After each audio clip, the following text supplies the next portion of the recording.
A question I always get asked is, do you do your foundation before or after you do your eye makeup? It is kind of personal preference, but I find if you're doing a smoky eye, applying glitter, doing a dramatic look, or if you're a beginner, I would recommend doing the eyes first, just in case you have any fallout and then you don't mess up your foundation. So I did my eyes first this time because I was applying glitter, and now I can refresh the skin and create a perfect base. So to refresh the skin, I take some rose toner, and I just apply that on a cotton pad and glide this over the skin. So this will cleanse the skin, remove any fallout, while also soothing the skin. And because rose water has anti-inflammatory properties in it, it also means we're going to calm the skin down, making sure that it's prepped and ready for the rest of our makeup. And then we're going to apply moisturizer. And moisturizer isn't just about hydrating the skin. It also helps makeup to last longer because it gives the makeup something to hold on to. So it's a very important part of your makeup routine. As this was an evening look, I didn't apply SPF, but if you are going to be out in the daytime, I would recommend using an SPF moisturizer. Now let's talk a little bit about the skin.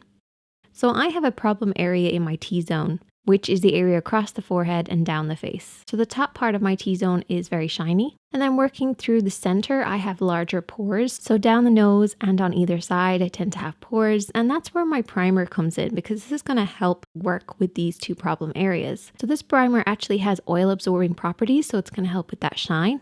It's going to create an even texture and smooth the skin, and also give the makeup something to hold on to so it's going to last longer. So your primer is like a helping hand to your moisturizer. So if you have any problem areas, use your primer to help combat any issues. So now the skin is prepped and ready to go. The main areas that I like to add coverage is underneath the eyes and also alongside the nose, because hormonally that can be quite red for women.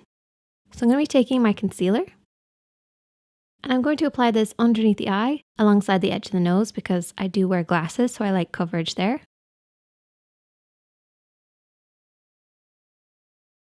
I also bring it around the nose because this area can be quite thin. You might find that you have some discoloration there, particularly for women. And then I also apply a little bit on any blemishes that I have. So this concealer is a neutralizing, brightening concealer. So it applies the coverage that you want while also brightening up the skin. And this is the main areas that I want coverage: any blemishes, around the nose, around the mouth, and underneath the eyes. But you want to make sure you're customizing this to apply the concealer wherever you need it. And then I'm going to take my foundation brush and blend this in. So this is a flat top kabuki. You can see all the little hairs and bristles that this brush has. And these are going to help blend everything out. So what I want to do is I want to pick up the leftover product that might be on the back of my hand. And then I'm going to do a woodpecker motion. The woodpecker motion is basically a stippling type motion where you're bouncing the brush off and on the skin. What we don't want to do is to put too much pressure on the brush or turn it on its side. We really want to keep at a 90-degree angle against the skin, allowing the brush to do its work.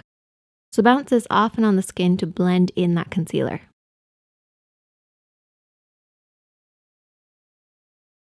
And then you can use whatever's left over from the brush on any other areas where you want a little extra coverage. And so then we can move on to applying our foundation, because our skin is nice and even. When picking our foundation, we should always make sure to consider the tone, the shade, the texture, and also the finish that we require. So I'm going to be using an illuminating foundation because my skin is quite dry. What I do is I pump a little bit on the back of my hand, and I always usually test this on the side of my neck to make sure it blends, because that's where I want to match. I want my face, my neck, my chest to all match. And then I use that foundation all over the face, just applying it with my fingertips to get it on the main areas. Then going back to that foundation brush with all those beautiful bristles, we're going to pick up the leftover product on the back of the hand. We never want to pump the foundation into the brush, as this can kind of clog and damage the brush. Using that same woodpecker motion, working across the face.